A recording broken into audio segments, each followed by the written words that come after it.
So, Tom, do you like Star Wars? Well, I have nearly finished Return of the Jedi, 20 years into my life, 21 years into my life. I've not yet seen The Force Awakens, will be soon. Alright. I'm never going to quite have that nerdy connection with Star Wars the way I have with Doctor Who, so suddenly we find ourselves on Gallifrey 2 years after he saved Here we are. So much like our return to Jakku. Anyway. Now that we're here on Gallifrey, considering the end of the Day of the Doctor was him saying, "This is my new journey. My journey is home." Yeah. Did it pay off? Well, as with all of Stephen Moffat's arcs, the way he pays off the arc is by not doing it. So much what he does? He shows up and then he runs away. He runs away again, takes up a Gallifrey and then he runs away. So the whole of the Day of the Doctor, do you wonder if it's maybe a bit undermined by Hellbent? Yes. But no, because it's still a good story. Because in the Doctor's character, it is his overcoming the guilt and the post-traumatic stress and the, all the stuff that he's been suffering with through Chris Eccleston, David Tennant, and a bit of Matt Smith. Mm-hmm. That saving Gallifrey is his reconciling with himself. So it's an internal story. Exteriorly, the Gallifrey thing has been a bit undermined. There you go. Perhaps, yeah, but I agree. I like Hellbent. I agree. I go with the word perhaps. I don't think it was... It's just a thought. It's not something that I'm agonising over. Yeah. Hellbent was a good finale. It has problems, which we'll go into, but I think overall nice. I think I think there's a real beautiful story here. There is. For the characters. There's a couple of things. The Doctor is excellent throughout. I just did a gesture in the air to describe his... Yes, it's like a sine wave. A sine wave, which shows the graph of how good the Doctor is in this series, apparently. Well, in Hellbent it goes much lower than that. I think he loses control, because the events of Heaven Sent essentially pushed him to a place where he's not really the Doctor anymore. He's sort of trying to better Rassilon. He's straight up murders the Mega Rassilon, almost. Yeah, I loved how... Whilst he speaks in flashbacks, the Doctor doesn't speak until he's already beaten Rassilon. He does it without words. Yes, that's true. And not a word in the script. Yeah. Just all Peter's acting. All Peter's acting, but it returns to the Stephen Moffat's favourite theme, which is the Doctor defeating the bad guys by just being awesome.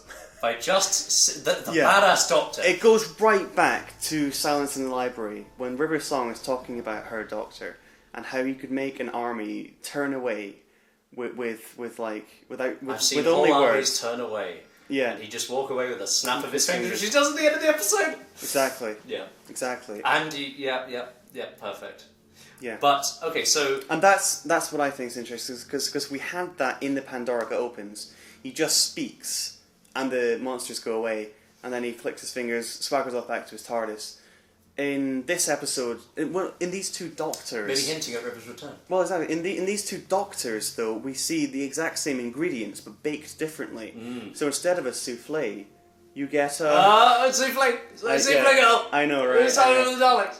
Yeah, but that's... Fish fingers that's and custard! From the very start, Clara was like the souffle, in that it's not... It's like she's the same, but different every time she turns up.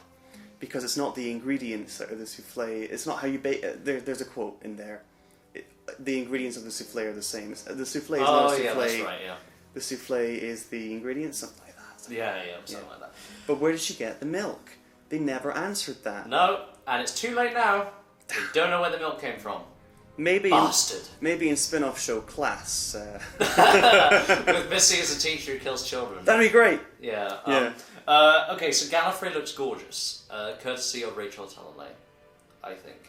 Right. I don't think in 2007 they could have made it look this detailed, cool. Look at the Citadel, it's an absolutely gorgeous piece of CGI, this. And then we got the cloister, sort of underground cloister thing, a very inventive concept, quite horror-ish down there. The dead roam this place. Here's a thought. You said to me, when you postulated... based on rumours, what Heaven Sent was going to be. You said he's on his own and he's in Gallifrey and he's meeting the ghosts of old Time Lords. That turns out to be an amalgamation, of course, of what we have in Hellbent with what we have in Heaven Sent. And I thought to myself, isn't there another episode in this series about ghosts, i.e. Under the Lake Before the Flood? Wouldn't it have been cool? Because every single episode ties in somewhere, this series, including the Zygon bit, because that is mentioned in Face the Raven. It's sort of the justification of the Trap Street is in there somewhere. Wouldn't it have been nice if actually the ghosts, the form of the ghosts that we saw in Before the Flood, popped up here as sort of Time Lord ghosts guarding the cloisters? Wouldn't it have just been a nice little thread to put through this entire series? Yeah, because we know that the Fisher King, who had that technology, knows who the Time Lords are. Yeah. So yeah. Just a a thought, but probably wasn't time if they didn't want to do that. So Gallifrey looks gorgeous. Here's another thing that connected me and Tim's mentality while we were watching this. So you know that scene where he's eating soup? Oh, by the way, why are loads of people watching him eat soup? Why is there loads of people watching him eat soup? Because he's a legend of the Time War. Oh, right, okay. So they come to see him. Yeah. Right, okay, I see. Yeah. Okay, got you. Anyway, so then the ship comes down. He inspires hope, and I think that is what Moffat's getting across. Oh, so they were kind of going, please help us. They weren't saying please help us. They were just saying it's like George Clooney comes to Edinburgh, so everyone goes to see him. They're like, it's George Clooney. Yeah, the Doctor returning to Gallifrey is like George Clooney returning to Edinburgh. Yes. though much less interesting. Yes, absolutely. Yeah. So the ship comes down, it's there to collect the Doctor, and the Doctor draws a line in the sand. Yeah. Now, because of the way that bit was framed, for some reason, through me and Tim's warped eyes, we thought he wasn't drawing a horizontal line and saying, don't cross this line. He was drawing a vertical line going from him to the spaceship. And then he walks away and they applaud. And I was so fucking confused. I had no idea what was going on. And Tim said, well, I thought he was drawing a middle finger in the sand. That was his message to the Time Lords. Yeah. Fuck you guys. Now that I know that he was actually saying, do not cross this line, even more, obviously more beautiful. Yeah, so that was a great moment. And then we have, as we said yesterday, this turned into a slightly running joke, we have Donald Trumper as Rassilon T Davies. Rassilon T Davies, yeah. Yes, that's actually what I called Donald Thumper, or whatever his name is. Donald Sumper? Donald Sumpter. I called him Donald Trumper. Donald Trumper, yeah. I think we should have had Donald Trump as Rassilon to make us hate him even more. Brilliant. A great new Rassilon. He's not portrayed as the sort of godlike figure that he is in the end of time. He's quite pathetic. Yeah.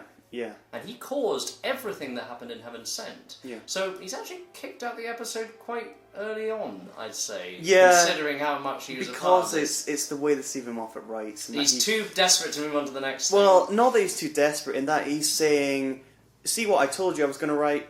Well, this story's not actually about that. It's about Clara. It's about Clara, yeah, exactly. And I can understand why people find that so annoying. And the first time I watched it blind drunk, I had no idea what was going on.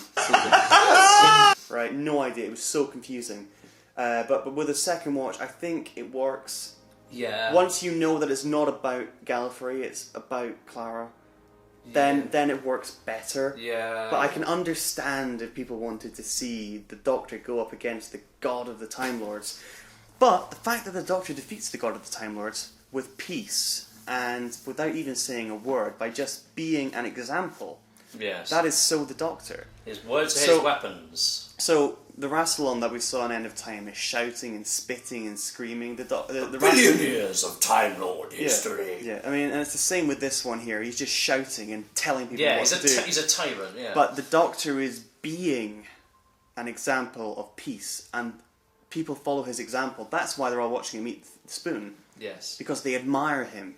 After the Time War, they understand the value of peace. He eats the spoon. He eats the spoon. Wow, he goes that far. Shut up, Tom. My analysis is awesome. Yeah, no, that was me finished, actually. That's fine. That's fine. So do you think that ties back to his Zygon inversion speech, which he's advocating peace? He's always supposed to be advocating peace, and he does it here again. Well, it's like you say. In Rassilon's thematically, they all tie together. Mm-hmm. Yeah. So, a good Rassilon. Donald Trump was a good choice. Do you know he was actually in Doctor Who twice before this? That's incredible. He was in Patrick Troughton's story, and John Pertwee's story, and the Sarah Jane Adventures, as it happens. Now, who was he in Sarah Jane? I've no idea. I have no clue. I could look it up if you like. I think he was in the Eternity Trap. Can't find anything. We should call this the Gattish Trap. because he is. He's doing this to us. He's doing right this now. to kill Tom. Yeah. Actor. If he runs out of his time. 128 is Sarah Jane Adventures. Here we are. Erasmus Darkening. You're right. It means nothing to me. John Pertwee? Archive footage. Oh, never mind. I'm going to delete every single thing that just happened. Fair enough. Okay, Hellbent. Was that a homophobic slur? Quite possibly. Yeah, I think so. Yeah, definitely. Much like his... The Doctor is better. Much like the way he despises women, Stephen Moffat also despises the gays. Yeah. So, do you think Gallifrey is now a permanent part of the series, and will it return? Because he knows where it is now. I think it will return. I hope it's not a permanent part of the series. Yeah, I hope it's just somewhere that they sometimes go. Yeah. And maybe the General will now be a permanent character. That'd be pretty cool.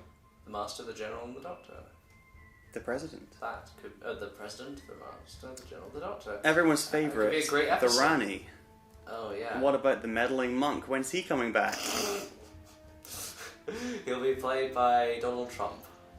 Donald Trump should play the Meddling Monk. And they'll call him the Meddling Yes! Trump. Yeah. Has he acted before? Donald Trump? Yeah. Yeah, he was in loads of The Apprentices. Oh yeah, he was a great actor in that. Okay, so yeah, it'll sort of be there. But that could have profound implications for what they can now do with the show. Maybe he'll bump into other Time Lords somewhere along the line. Just anywhere in time and space, the way he used to. Yeah, that'd be quite fun. He shot the General. Is that out of character? Too out of character, I mean, because obviously he's meant to. Well, be he had off the to do. rails. He had to do something to show how off the rails he was. To be fair, and there wasn't many things they could do without us completely, like, not forgiving him. Yeah. And so making someone regenerate. Yeah. You know, I think it's the right balance. Yeah, it's just such a distance away from what he used to. So he's like, oh, we're on Gallifrey, regeneration is like man flu. And then you got David Tennant saying, everything I am dies. When you regenerate, it's like dying. Yeah, well, I think with watching the 10th Doctor in the context of the entire series, he's just a wee drama queen. Okay. And that does rather undermine him, doesn't it? Yeah, it is a wee bit, but whatever. What happened when the General regenerated was we got a black female actor, and she said, that's actually the only man I've ever been. And it's like, it's such a fuck you to all this intolerant. Well, it was a fun twist. It was a fun twist. Yeah. I think it was like, okay, you wanted me to do this for the Doctor, how about I just do it for the Master and the General? Will that shut you up? It's sort of what he seems to be saying, and I don't know. Well, what I think was really quite amusing is that he's so fundamentally rewritten the rules of the show, not changed them necessarily, but redefined them. Because I saw the white man regenerating into the black woman, and I was like, cool. Yeah. Like, yeah, and the first time a male Time Lord turned into a woman was just 1 year ago. Yeah. But we're so used to the idea now. It's so... That it's easy to do, yeah. Yeah. Yeah, the Doctor can do it any time. You know what happened when he regenerated? Alex, who I was watching it, said, oh, I like the white guy. Yeah, I liked that actor too. He was good. Ken Bones. And it was good that they brought him back from the 50th. Oh no, I thought he was actually quite an underrated part of the Day of the Doctor. Yeah, me too. He was quite comic, and he oversaw one of the probably the most important scene in the last decade. I agree. The most important scene in the last decade. Wow. Well, if you think about it, all the Doctors coming together to save Gallifrey. Oh, I thought you meant like in general, the most important scene filmed in the last decade. Oh, of any film as well. Of every single film. Of every single film. I might disagree with you there. Whatever. You don't know. I don't know shit. No. The most important. Not the Force Awakens. Was when Hermione regenerated into a black woman in Harry Potter. Why didn't the General regenerating into a black woman make the Facebook trend? I know, right? Here's one of my problems with Hellbent. I think there's too many important lines that are sort of said really quickly and kind of under your breath. Oh, by the way, this thing happened. There's a lot of things to tie up here, possibly too many. I think it slightly undermines the story in that it feels a little bit deflated sometimes because there's so much to tie up. Yeah. Too many things have been set up previously. Yeah. It is an episode of two parts, really. It's the Doctor overthrowing the old regime of Gallifrey, and then it is the Doctor trying to find a way to overthrow Clara's death. Yes, he feels he can do anything in that moment. I got through Heaven Sent, I can get through both these things. Yeah, interesting. There was a throwaway line in there about, oh, so Gallifrey was frozen in a parallel pocket universe and now it's not, Clara says. Mm-hmm. And the Doctor said, I guess they unfroze it. I liked that. I thought there's no way you could write a dramatic story around really high concept science fiction and have the audience be awake at the end. Well, like, yes. I didn't want an explanation. I'm just saying, did it even need to be unfroze? That portal in Heaven Sent could have led him to the parallel pocket universe. Then he could have used the TARDIS to try and break through that parallel universe. And maybe that was how he was going to cure Clara, was getting from one universe into another or something. I just think it was an unnecessary part of the story, to be honest. But whatever, it's a mild nitpick. Do you think the emotional impact of him dying in Clara's arms, was felt? Forgetting in Clara's arms. Or forgetting in Clara's arms, yeah. The whole thing of him turning what he did to Donna on himself. Thoughts on that? I thought that was a neat way to resolve the problem of the hybrid, which was the destructive relationship between Time Lord and human, which was the Doctor and Clara. They were the hybrid. Yeah. So who were the billion hearts that were destroyed? Who were the billion hearts that were destroyed? Yeah, the prophecy was like I think a creature crossbred between two warriors who will destroy 1 billion hearts to heal his own. Well, he destroyed 2 hearts, didn't he? In the general. Well, he destroyed 1 billion hearts. He destroyed the general's heart. No. There is a bit when the Doctor overthrows the old regime of Gallifrey, and then it's said in the script that he sent them off planet. He sent the old High Council of Gallifrey off the planet. Maybe their hearts were destroyed because they had to leave home. I don't know. It's also made quite clear, though, Tom, that it's just a prophecy. That doesn't mean that was going to happen. Okay. It's just a plot device. Because people thought that was going to happen, because it was said in a prophecy, that is why these events are taking place. Okay. Yeah. It works. Kind of. There was an interesting line. Depends how you look at it, doesn't it? Yeah, it really does. I mean, which is true of a lot of Stephen Moffat finales. Like, it depends how you look at it. If you're giving him the benefit of the doubt, it works. If you're not, it doesn't. Yeah. There's a great line in the script that Moffat wrote for Rachel. Yeah. Where he said, the Doctor is dancing around the TARDIS console. This is the old TARDIS, the Hartnell TARDIS. Mm-hmm. The Doctor is dancing around the TARDIS console like an old Scottish actor who's just a little bit too excited for his own good. Mm-hmm. It's actually written in the script. That's funny. But that's great. Yeah. He also says, never eat pears. Good callback. A callback to a scene that was deleted. Well, fast forwarded through. Well, I suppose, yeah. I mean, has anyone here listening seen Pear Party? My video from 6 years ago? Tom, I've seen it. And it was one of your best. Thank you. I hate pears. I hate pears. I hate pears. I hate pears. Anyway, it's a wonderful goodbye between the Doctor and Clara. Okay, here's a point. Has Clara really learned anything? Because by the end she's running away again to have more adventures and avoid her own death. And then she's gonna die at the end has of it. Clara learned anything? Has Clara learned anything? I think what Clara has learned is that it was wrong that she was punished for trying to be like the Doctor, because ultimately he is meant to be a force to aspire to. And in becoming like him, she, like Captain Jack, like Sarah Jane, like Amy, like Rory, become more like the Doctor. And she is able to do good via his influence. Okay. And his legacy lives on. So I think saying that Clara becoming like the Doctor is a destructive influence was sort of the theme that they were playing on throughout the series. But the way that theme was resolved is by saying, actually do try to be like the Doctor, because he is a good person.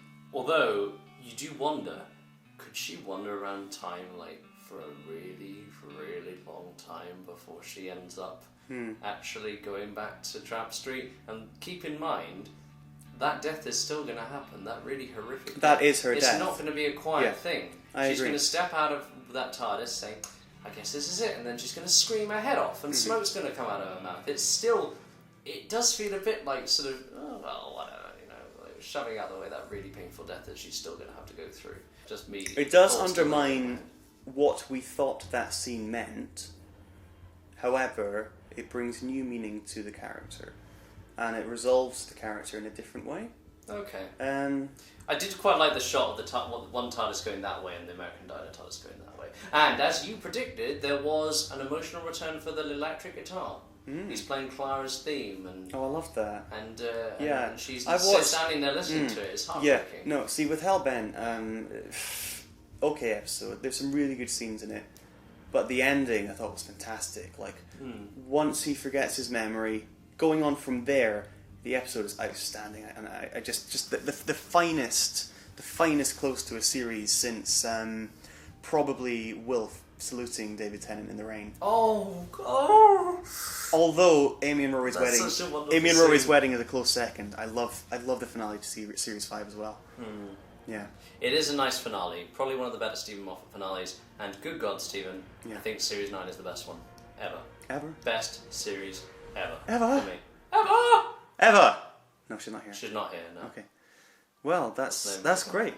Do you want to stop this one and then go on to Well, next we'll be on to... ranking and comparing? Good and idea. Comparing series and just nerdy questions. Yeah, absolutely. Thanks for listening to us. And thank you, Mark Gatiss, for the encouragement to do this. Yes. Oh no, a raven!